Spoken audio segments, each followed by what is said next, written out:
আজকে তো শ্রাবণ মাসের চতুর্থ সোমবার। আমরা প্রত্যেকেই কম বেশি বাবা মহাদেবের বার করি, শ্রাবণ মাসের সোমবার পালি। তো আজকে দেখো 12:30 নাগাদ বাবা মহাদেবের মাথায় জল ঢেলে আমি পরোটা এবং আলু পেঁপের তরকারি করেছিলাম। মাঝখানে বৃষ্টি চলে এসেছিলো, তোমাদের সাথে শেয়ার করলাম বৃষ্টির ভিডিওটি।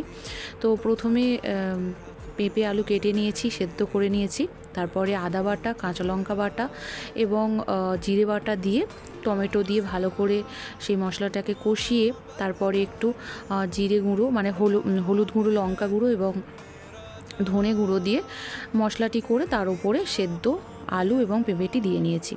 একটু পরিমাণ মতো জল নিয়ে নিয়েছি এবং তারপর নেড়ে চেড়ে আমার এই পেঁপে আলুর তরকারিটি হয়ে গেছে। মানে এই যে তোমাদের সাথে কথা বলতে বলতে হয়ে গেল।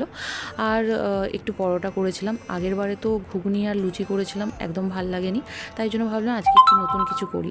তো কেমন হয়েছে অবশ্যই জানাবে।